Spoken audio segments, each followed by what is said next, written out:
शैतानिर्रजीम बिस्मिल्लाहिर्रहमानिर्रहीम अल्हम्दुलिल्लाहि रब्बिल आलमीन वस्सलातु वस्सलामु अला सय्यिदिल अंबिया वल मुरसलीन व अला आलिहिल अत्यबीन अत्ताहिरीन अल मासूमीन लअनतुल्लाहि अला अअदाइहिम अजमईन।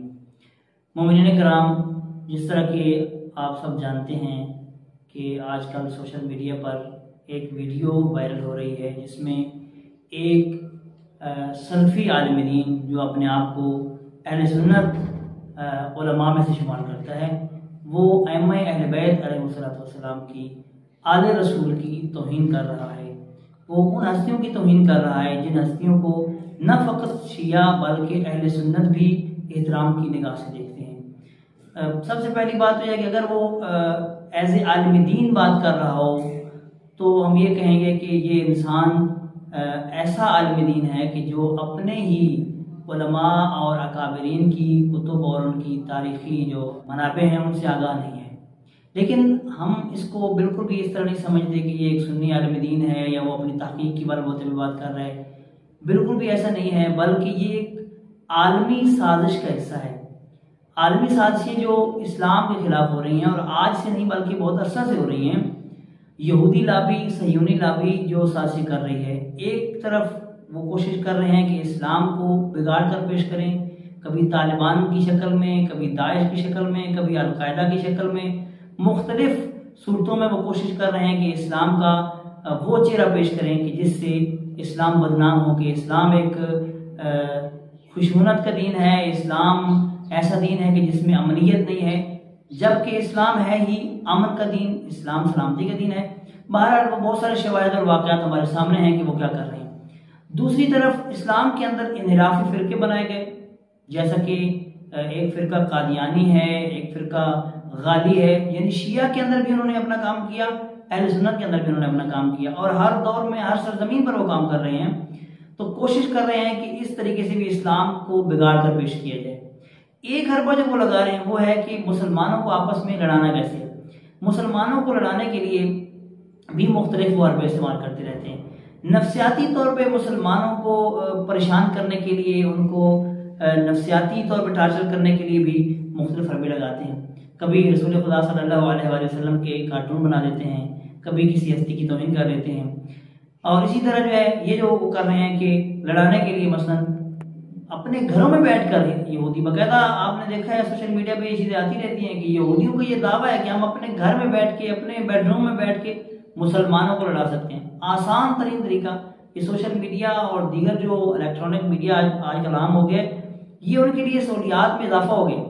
हम जो कि गफलत का शिकार हैं, हम सोए हुए हैं, वो अपना काम कर रहे हैं। वो उधर बैठ के एक क्लिप, एक वीडियो बनवा देते हैं, कुछ खर्चा कर देते हैं, उसके नतीजे में जो है मुसलमान आपस में लड़ते हैं। लिहाजा कभी शिया की तरफ से, कभी अहले सुन्नत की तरफ से तौहीन करवाई जाती है और तौहीन करवाने के बाद फिर जो है आपस में लड़ाया जाता है। मुसलमान आपस में लड़ रहे होते हैं, एक दूसरे का गिरबान पकड़ रहे होते हैं, एक दूसरे के मुक़द्दसात की तौहीन कर रहे होते हैं। तो अब ये जो मसला हुआ है अब्दुर्रहमान सलफ़ी ने जो तौहीन की है अहले बैत की, इसको भी हम इतना सादा मसला नहीं समझते। हम ये समझते हैं कि ये भी उसी की एक कड़ी है। लेकिन प्रॉब्लम यहाँ पे आ रही है कि ये हमारी सरजमीन से हो रहा है, तो क्या इसकी रोकथाम नहीं करनी? जब पाकिस्तान में ये काम हो रहा है तो किसकी जिम्मेदारी है इनको रोकना? मैं अक्सर देख रहा हूँ कि दरख्वास्त की जा रही है वज़ीर आज़म से और फलां से। दरख्वास्त क्यों करें हम? दरख्वास्त की यहाँ ज़रूरत नहीं है। यहाँ तो सोए हुए ज़मीरों को जगाने के लिए उनको बताना है कि आप, ये आपकी जिम्मेदारी है, वजीफ़ा है। अगर आप हुक्मरान ना भी होते तो आप मुसलमान तो हैं। मुसलमान होने के नाते क्या आपका हक नहीं बनता कि अगर आप किरदार अदा कर सकते हैं तो किरदार अदा करें? जब एक आम मुसलमान की जिम्मेदारी बनती है कि वो रसूलुल्लाह सल्लल्लाहु अलैहि वसल्लम और उनकी अहले बैत की तौहीन ना होने दे, तो क्या वज़ीर आज़म की नहीं बनती? और अगर इससे पहले जिन्होंने तौहीन की है, तौहीन अहले बैत की है, तौहीन रिसालत की है, अगर उनको कड़ी सजा दी जाती तो आज ये काम नहीं होना था। जिसने जनाब सईदा सलामुल्लाह अलैहा की तौहीन की थी, अगर उसको सजा दी गई होती तो आज ये नौबत यहाँ तक नहीं आनी थी, इसको जुर्रत नहीं होनी थी। हर कुछ अरसा बाद किसी अजीम हस्ती की तौहीन कर दी जाती है, कभी इमाम ज़माना अलैहिस्सलाम की तौहीन कर दी जाती है। अब वक्त नहीं है कि हम उस तरफ जाएं, वरना आप देखें कि जो कुछ ये कह रहे हैं जिन हस्तियों के बारे में, उनका मकाम क्या है। अहले इस्लाम के नज़दीक खुद अहले सुन्नत की किताबों में क्या मकाम है, इमाम मूसा काज़िम अलैहिस्सलाम की क्या अहमियत और फजीलत है, इमाम तकी इमाम नकी अलैहिस्सलाम की क्या फजीलत है, अइम्मा अहले बैत की क्या फजीलत है, रवायात क्या हैं। अहले सुन्नत खुद 12 इमामों को मानते हैं, वो बुजुर्गान अहले सुन्नत ने इनके नाम रखे हैं हस्तियों के कि पैगंबर इस्लाम ने अपने बाद जिनको खलीफा करार दिया वो ये हैं। उसके अलावा नासबी जो भी अहले बैत को गाली देता है वो नासबी है, और नासबी की जो सजा जो बयान की गई है कुतुब में वो ये है कि उसको कत्ल कर दिया जाए। नासबी नजस है, नासबी जो भी आले मोहम्मद को गाली देता है, आले मोहम्मद को बुरा कहता है, वो दुनिया और आखिरत में वो अज़ाब का मुस्तहिक है। पैगंबर इस्लाम की बहुत सारी रवायात हमारे पास मौजूद हैं जो कि अभी मैंने कुछ थोड़ी देर पहले भी देखा है, लेकिन चूंकि वक्त नहीं है मैं बयान नहीं कर सकता, वगरना बहुत सारी अहले सुन्नत किताबों के अंदर ये लिखा हुआ है बाकायदा कि जो भी तौहीन करता है रसूल खुदा सल्लल्लाहु अलैहि वसल्लम की इतरत की, अहले बैत की, वो काफिर है, वो मुनाफिक है। और कहा गया कि क़यामत वाले दिन उस पर अज़ाब होगा, खुदा की नजर रहमत से महरूम होगा, उसकी पेशानी के दरमियान लिखा होगा कि ये मायूस है रहमत खुदा से। ये सब कुछ रवायात हैं और उलमाए अहले सुन्नत भी जानते हैं और बाशऊर तबका ये जानता है। लेकिन ये वो लोग हैं कि जो तौहीन करते हैं, ये बिके हुए लोग हैं, ये मुसलमान नहीं है, इनका इस्लाम से कोई ताल्लुक नहीं है। अहले सुन्नत उलमा तो ये कहते हैं कि दुनिया में इस वक्त 2 ही मजहब हैं, एक यजीदियत एक हुसैनियत। अब ये जो लोग हैं तो यजीद की तरफदारी करते हैं, कभी यजीद की तारीफ कर देते हैं, कभी अहले बैत की तौहीन, यकीनन ये मुसलमान नहीं है, मुसलमान होकर ये काम नहीं कर सकते। लिहाजा अब हमारी जिम्मेदारी क्या बनती है, हुकूमत वक्त हो या दीगर इदारे हों, हम उनको यही कहेंगे कि आप अपनी जिम्मेदारी का एहसास करें। आपकी ये जिम्मेदारी बनती है, एज ए मुसलमान आपकी जिम्मेदारी बनती है, एज ए हुक्मरान भी आपकी जिम्मेदारी बनती है कि इन चीज़ों को रोकें। बंदा पाकिस्तान में मौजूद है और फिर भी उसको कड़ी सजा न दी जाए, इबरत न बनाया जाए, तो ये कमजोरी है हमारी। मैं अर्ज करूँ कि इस वाक़े पे सिर्फ शिया का हक नहीं है कि वो आवाज़ उठाए, बल्कि तमाम मुसलमानों का।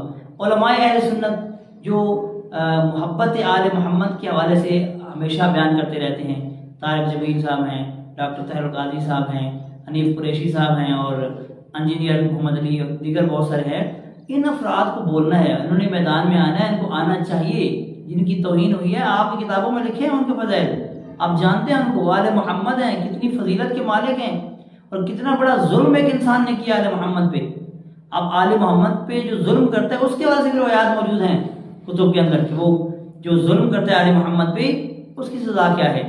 इसी तरह जो है शिया और सुन्नी अवाम मुसलमान हर बाज़मीर इंसान के लिए ज़रूरी है कि वो ये एहतजाज रिकॉर्ड करवाए, इस तरीके से एहतजाज करे, ज़ुबान के साथ एहतजाज करे, दिल से नफरत करे, महफिलों में जहाँ बैठा हो कि इस तरह के वाक़यात की रोकथाम की जाए, इसमें गम गुस्से का इस तरह इजहार करे कि आइंदा किसी को ये मौका ना हो मिले, किसी को ये हिम्मत पैदा ना हो कि ये काम करे। तो बहरहाल इस वाक़े पे हम जितना अफसोस करें ये थोड़ा है, लेकिन मैं ये याद करूँगा कि ये वाक़या इस तरह नहीं है जिस तरह हम समझ रहे हैं कि एक बंदा है जो कि वो सुन्नी है इसलिए कह रहे हैं। मैं कहता हूँ कि सुन्नी होना या हत्ता ऐसा सुन्नी भी होना, मिसाल के तौर पे कि जो आले मोहम्मद की तारीख से ज़्यादा वाकफियत नहीं रखता, कम अज़ कम इस हद तक वो गिर नहीं सकता।